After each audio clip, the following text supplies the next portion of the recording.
संगति का बड़ा प्रभाव जीवन में, संगति का बड़ा प्रभाव। देखो हमारे यहाँ संत कहते हैं, एक घड़ी आधी में पुनिया, तुलसी संगत साधु की कटे कोटि अपरा।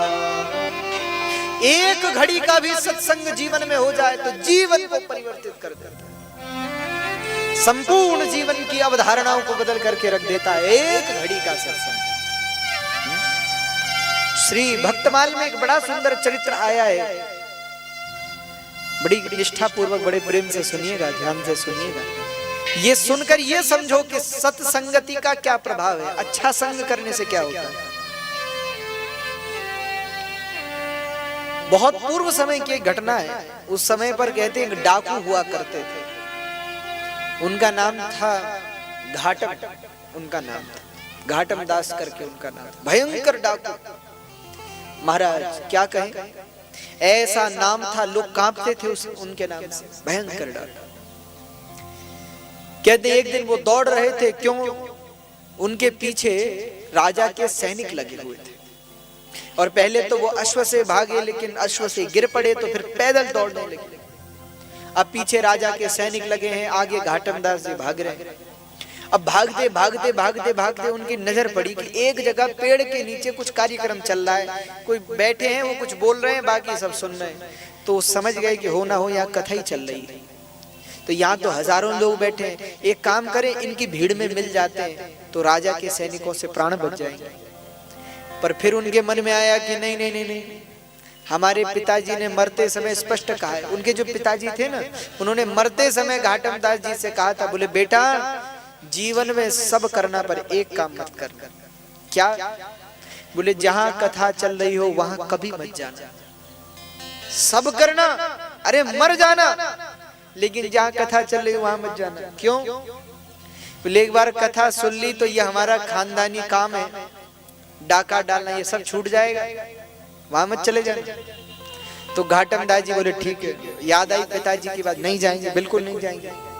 अब घाटम दास जी दौड़ रहे हैं, अब जब उधर से ही दौड़ना था, पास से ही निकलना था, तो अब क्या करें। तो उन्होंने सोचा कि पिताजी ने स्पष्ट कहा है कि मर जाना लेकिन कथा में नहीं जाना, एक भी शब्द कान में न पड़ जाए ऐसा प्रयास कर। तो घाटम दास जी ने क्या किया, दोनों हाथ अपने ऐसे कान पर लगा दिए, कस करके महाराज ऐसे बंद कर लिए कान, एक शब्द कानों में न पड़ जाए, और कान पर ऐसे जोर से हाथ लगा करके और अब भागे। अच्छा, भगवान की कुछ कृपा करने की इच्छा होगी इन पर, तो ये जब भागे वहां कथा से, तो ऐसे ही कथा के बाहर से निकल रहे थे, दौड़ रहे थे, और तभी एक पत्थर से इनके ठोकर लगी। Look at my acne.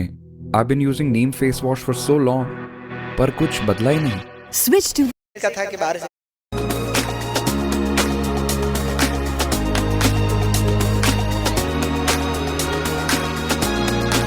कथा के बाहर से निकल रहे थे, दौड़ रहे थे, और तभी एक पत्थर से इनके ठोकर लगी और ये गिरे।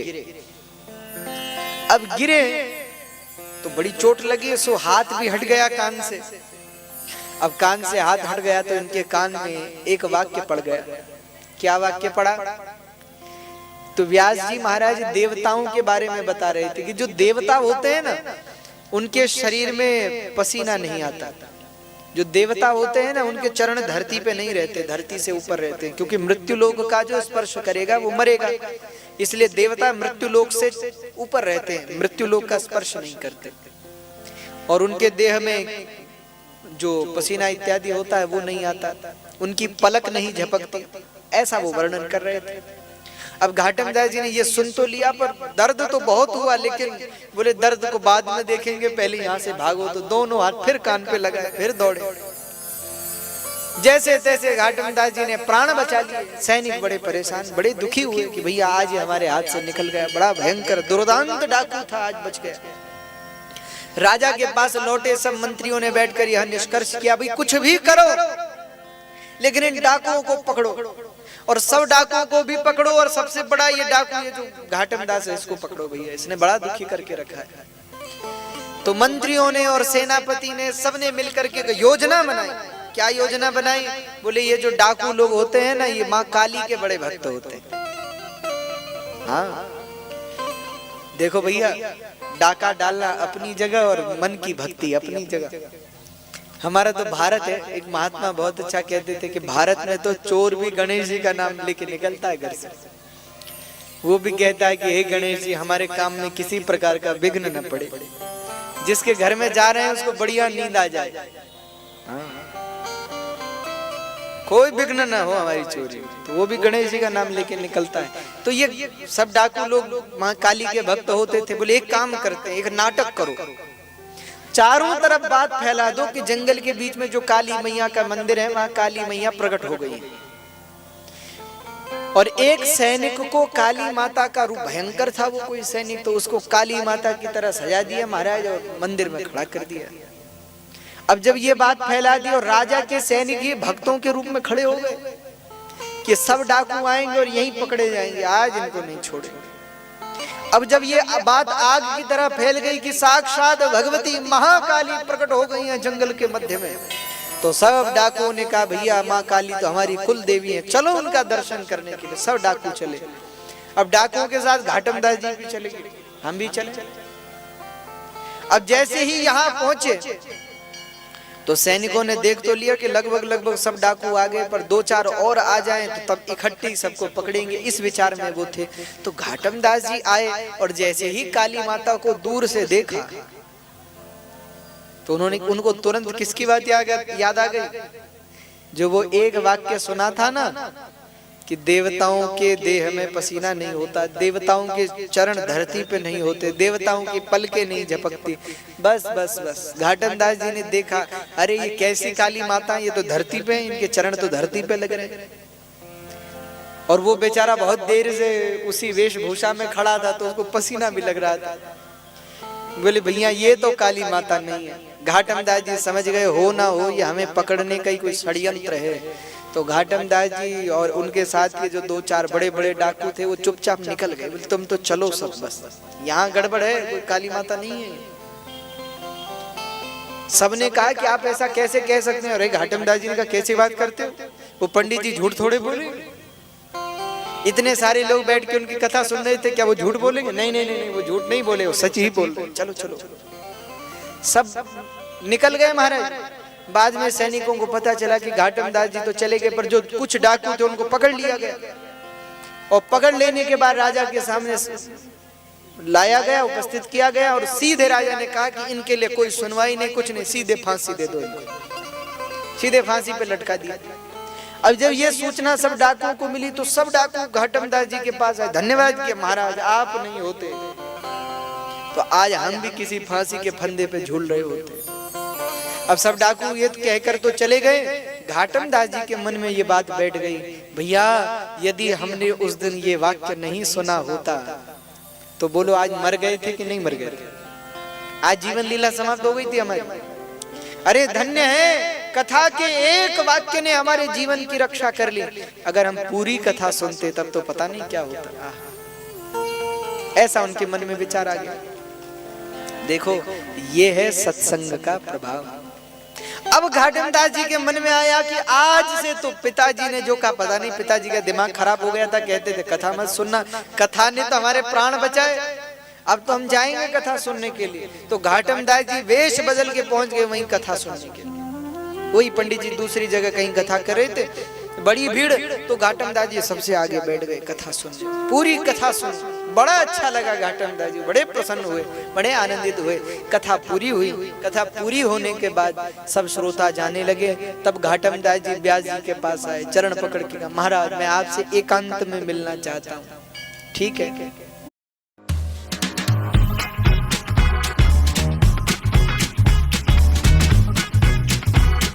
चरण पकड़ के कहा, महाराज मैं आपसे एकांत में मिलना चाहता हूँ, ठीक है? आज नहीं, 1-2 दिन बाद मिलेंगे। तो अब घाटम दास जी रोज कथा सुनने आए। अब 2-4 दिन रोज आए कथा सुनने, तो उनकी बारी लग गई व्यास जी से मिलने की। तो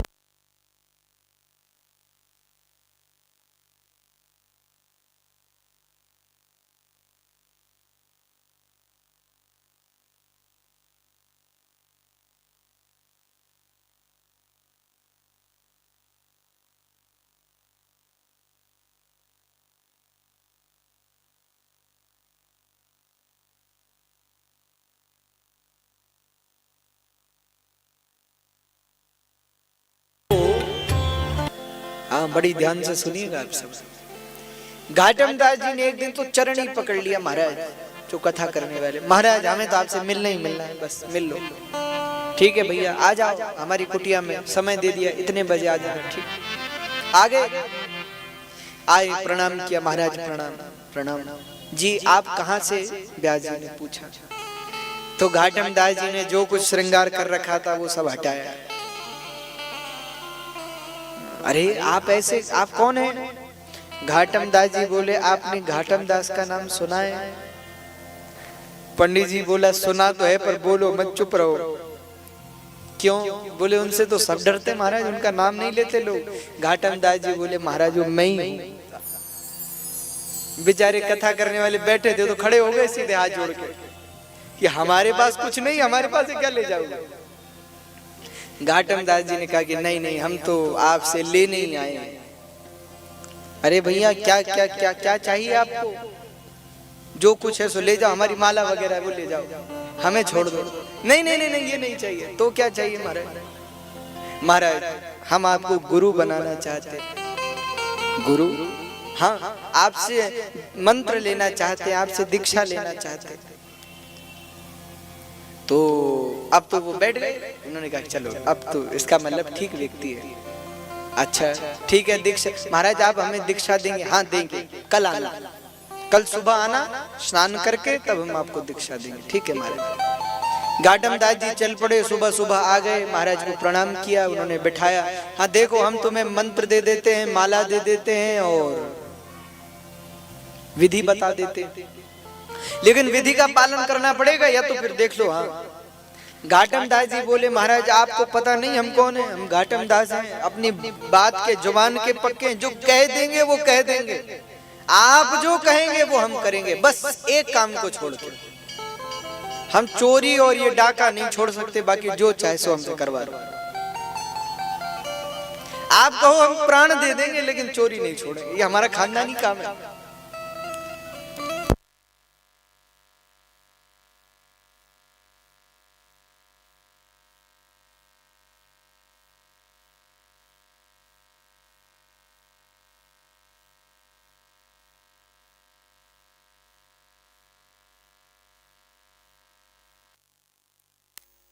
बाकी तो जो चाहे हमसे करवा लीजिए, आप बोले तो हम प्राण दे दें आपको, पर ये महाराज हमारा खानदानी काम है, न जाने कितनी पीढ़ियां हमारी ये काम करते हुए आ गई, कैसे छोड़ दो? गुरुदेव बोले नहीं नहीं नहीं, ये तो तुम करते रहो, जो तुम्हारा काम हो करो, उसको मत छोड़ो। हाँ महाराज और बताइए। तो मंत्र दे दिया, माला गले में पहना दी और 3 नियम बता दिए। ये 3 नियम है, इन 3 नियमों का पालन करना। क्या क्या 3 नियम? बोले देखो, पहला नियम है भगवान के नाम का ये जो मंत्र दिया है ना, इसका नित्य जप करना है। महाराज बिल्कुल करेंगे। दूसरा, घर में जो संत पधारे, भगवान के भक्त पधारे, उनकी सदा सेवा करना, और संतों को, भगवान के भक्तों को कभी कष्ट मत पहुंचाना। ठीक है महाराज, बिल्कुल। तीसरा, बोले तीसरा ये है कि सदा सत्य बोलना, सच बोलना, झूठ नहीं बोलना। तो महाराज हमारा तो काम ही चोरी का है, तो बोले वो जो चाहे सो करो, लेकिन झूठ नहीं बोलना, सत्य बोलना। ठीक है महाराज। अब तो उस दिन से घाटम दास जी का जीवन ही बदल गया। अब रोज सुबह समय से जागे, उठे, स्नान करें, स्नान करने के बाद भगवान की पूजा करें, बढ़िया माला घुमाएं। घर वाले अचरज में, घर वाले परेशान। पत्नी को लगा कि चलो जय हो प्रभु, आपने इनकी बुद्धि तो ठीक कर दी, अच्छे लगता है, अच्छे व्यक्ति हो गए। रोज माला घुमाए, मस्तक पे तिलक लगाएं, गले में माला पहनी है, वाह। उसके बाद निकले तो अपना जो जो काम करना है सो करें, फिर लौटे। घर में आए जो संत अतिथि हैं उनकी खूब सेवा करें, भगवान के भक्तों की खूब सेवा करें। कथा हो तो कथा में पहुंचे, सत्संग में पहुंचे, और बड़ा आनंदमय जीवन चलने लगा। अब दिन बीते, एक दिन घर पर अन्न समाप्त हो गया, और आज शाम के समय कुछ महात्मा आए थे, उनको घाटम दास जी ने आमंत्रण दे दिया कि आप कल हमारे घर पधारे। तो पत्नी के पास आए, बोले कल कुछ महात्मा आएंगे घर पे, तो भैया उनकी व्यवस्था करके रखना। तो पत्नी ने कहा व्यवस्था कैसे करें, घर में अन्न का दाना नहीं है, क्योंकि चोरी कम हो गई है, आपका डाका कम हो गया है। क्योंकि जो समय चोरी में डाके में बीता था, इस षड्यंत्र में बीता था कि आज कहाँ चोरी करें, क्या कहाँ डाका डालें, अब वो समय इनका कथा कीर्तन में निकलता है। गोकुल धाम में स्पेशली बीमार गौ माताओं की सेवा की जाती है, और गौ माताओं के साथ साथ गोकुल धाम में जैसे नीलगाय, मोर, करें क्या कहाँ डाका डालें, अब वो समय इनका कथा कीर्तन में निकलता है। अब 3-4 घंटे तो कथा में ही बैठते हैं, उसके बाद 1 घंटा सुबह, 1 घंटे शाम को अपनी माला भी घुमाते हैं। फिर बीच बीच में संत आ जाए, उनकी सेवा भी करते हैं। तो फुर्सत किसे है ये सोचने की अब कहाँ चोरी करने जाए। तो ये सब कम हो गया। तो महाराज आज तक तो पुराने से चल रहा था, पर लेकिन अब तो सब समाप्त हो गया, अब तो कुछ आप व्यवस्था बनाओ। तो घाटम दास जी ने कहा भैया अब ये चोरी का काम छोड़ो, अब तो आज हम ऐसी जगह चोरी करेंगे कि फिर जीवन में कभी चोरी नहीं करेंगे। कहाँ? तो बोले राजा के यहाँ चोरी करो। आज राजा कोई लूट ले, खूब धन भर ले आए, और फिर जीवन में कभी चोरी फिर छोड़ ही देंगे। हे रघुनाथ जी, भगवान से कहा, बोले हे रघुनाथ जी बस आज हमारी चोरी सफल हो जाए तो फिर हम आज के बाद कभी चोरी ही नहीं करेंगे, खूब कथा कीर्तन करेंगे, सत्संग करेंगे, संतों की सेवा करेंगे, बस। तो घाटम दास जी शाम को तैयार हुए महाराज, बढ़िया उन्होंने घोड़ा तैयार किया, खूब सजाया, खूब वेश कीमती वस्त्र धारण किए, बढ़िया माला, बढ़िया मुकुट। तो सुंदर तैयार होने के उपरंत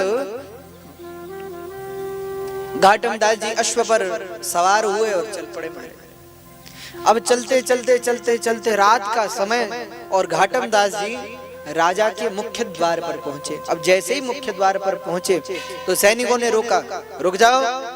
घाटम दास जी रुके, अरे कौन हो, इतनी आधी रात में महल की ओर जा रहे, कौन हो? अब घाटम दास जी ने कहा क्या कहें, तो भैया गुरुदेव ने कहा झूठ नहीं बोलना। तो क्या करूं? तो घाटम दास जी बोले चोर हूं। तो सैनिक थोड़ा घबरा गए कि ये बोल क्या रहा, कहां जा रहे हो? घाटम दास जी बोले चोरी करने जा रहा हूं राजमहल में। तो सैनिकों को लगता है भैया ये कोई सेना का बड़ा अधिकारी है, कोई सेनापति वगैरह है राजा का, और ये तभी तो इतने क्रोध में कह रहा है कि चोर हूं, चोरी कर। चोर होता तो ये कहता कि चोर हूं। भैया इसे रोको मत, लगता है कहीं ऐसा ना हो हमें मृत्यु दंड ही दिलवा दे। नहीं महाराज आप तो जाओ। दरवाजे खोल दिए। अब घाटम दास जी अंदर पहुंचे तो राजा के कोषागार में पहुंचे, और कोषागार से खूब धन भरा।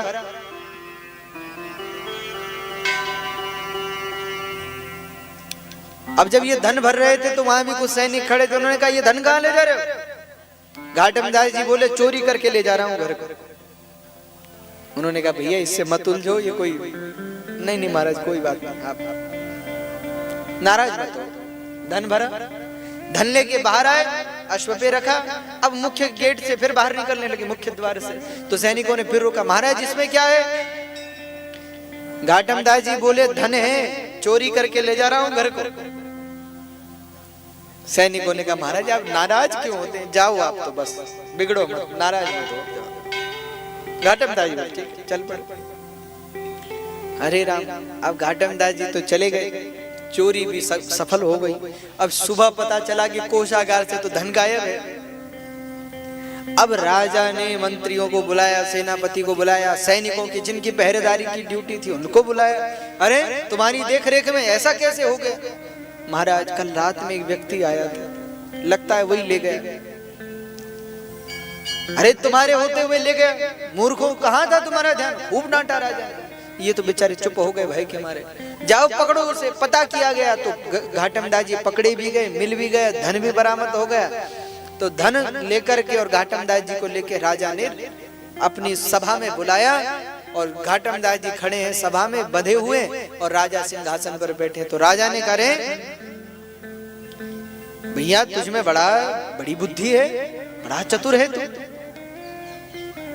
अरे संसार में कहीं और चोरी करता तो राजा पकड़ते, तूने तो राजा के यहाँ ही चोरी कर ली। लेकिन एक बात बता भैया, हम तुझे जीवित छोड़ देंगे, मारेंगे नहीं, पर तू मुझे एक बात बता, तूने हमारे महल में चोरी की कैसे?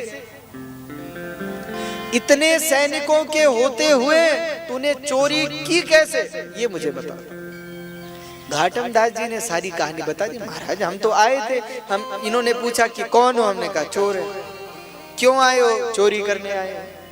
फिर हम अंदर आ गए, सामान भराए। कुछ लोग बोले कहाँ भर के ले जा रहे हो, हमने कहा चोरी करके ले जा रहे हैं। फिर गेट पे आए, बाहर निकलने लगे तो इन्होंने पूछा इसमें क्या है, हमने कहा चोरी का सामान है और हम घर जा रहे हैं चोरी करके। अब जब इन्होंने ही हमें नहीं पकड़ा तो हम क्या करें महाराज इसमें। तो राजा ने पूछा, बोले एक बात बताओ, तुमने सत्य क्यों कहा। घाटम दास जी बोले क्योंकि हमारे गुरुजी ने कहा है, हमें 3 नियम दिए। पहले मैं भी चोर था महाराज, लेकिन उनकी कथा के एक वाक्य ने मेरे जीवन को बदल दिया और फिर मैंने उनसे दीक्षा ली। उन्होंने मुझे 3 नियम दिए हैं, सदा भगवान के नाम का जप करना, सत्संग करना, कीर्तन करना। दूसरा, संतों महापुरुषों भक्तों की सेवा करना, असहायों की सेवा करना। और तीसरा बोले सदा सत्य बोलना। और महाराज मैं प्राण दे सकता हूं पर अपने गुरु के को दिए हुए वचन नहीं भूल सकता, इसलिए मैं सत्य बोलता हूं। कहते हैं राजा ने ज्यों सुना, राजा ने अपने कंठ का हार इनके गले में पहना दिया। बोले भक्त वत्सल भगवान की जय। और राजा प्रसन्न होके बोले बोले धन्य है, धन्य है, धन्य है। बताओ, सत्संग कथा कीर्तन ने तो डाकू का जीवन भी बदल दिया। भैया आज से अब तुम डाकू नहीं रहे, आज से तुम्हें हम अपना सेनापति नियुक्त करते हैं, मंत्री नियुक्त करते हैं। तो राजा ने बड़े पद पर कोषागार की पूरी जिम्मेदारी ही इनको सौंप दी घाटम दास जी को, और अपने यहाँ बड़ा अधिकारी बना दिया। और राजा ने अपनी प्रजा में घोषणा कर दी, भैया आज से कथा कीर्तन सत्संग बढ़ाए जाएं, जिससे समाज में अच्छे संस्कारों का रोपण हो सके, मनुष्य के जीवन में अच्छे संस्कार स्थापित हो सके। उस दिन से राजा भी भगवान का भक्त हो गया। घाटम दास जी तो भक्त थे ही, उनकी चोरी भी छूट गई और राजा के यहाँ मंत्री भी हो गए, और पूरी प्रजा में कथा कीर्तन की तो महाराज बाढ़ जैसी आ गई, सब भजन में लग गए। कहने का आशय क्या है, कहने का आशय केवल इतना है, एक घड़ी आधी में पुनियाद। अरे तुलसी संगत साधु की कटे कोटि अपराध। एक घड़ी का सत्संग हुआ घाटम दास जी के जीवन में और उनका पूरा जीवन परिवर्तित हो गया, पूरा जीवन बदल गया। उनके जीवन से सब अनाचार, व्यभिचार, दुराचार, दंभाचार, चोरी, लूटपाट सब छूट गई और उनके जीवन में ऐसा भाव उमड़ आया कि उस दिन से राजा की व्यवस्था तो वो संभालने लगे, साथ में खूब संतों की, महापुरुषों की, गुरुजनों की, असाई जो पहले लोगों को लूटते थे अब वही लोगों की सेवा करने लगे। जीवन बदल गया। कहने का आशय ये है, जीवन में अगर अच्छे लोगों का संग करोगे, जीवन में अच्छे लोगों की सन्निधि में रहोगे तो जीवन को बदलने में समय नहीं लगेगा भैया, पूरा जीवन परिवर्तित हो जाएगा, जीवन दिव्य हो जाएगा, जीवन बदल जाएगा। इसलिए माताओं, आप लोग भाई लोग हैं, आप लोग अच्छी संगति करो। जो भगवान के भक्त हैं उनका साथ करो, जो रोज मंदिर जाने वाले हैं उनके साथ बैठो, जो भगवान का स्मरण करने वाले हैं उनके साथ बैठो। भैया ऐसे लोगों के साथ अगर बैठोगे जो अनाचार और व्यभिचार की चर्चा करते हैं तो कब वो सब भी तुम्हारे जीवन में आ जाएगा तुम्हें पता नहीं चलेगा। इसीलिए सत्संगति कथय किम न करोति पुंसाम, अच्छी संगति। चंचुला पहले बड़ी पातिव्रत धर्म को मानने वाली थी, बड़ी पतिव्रत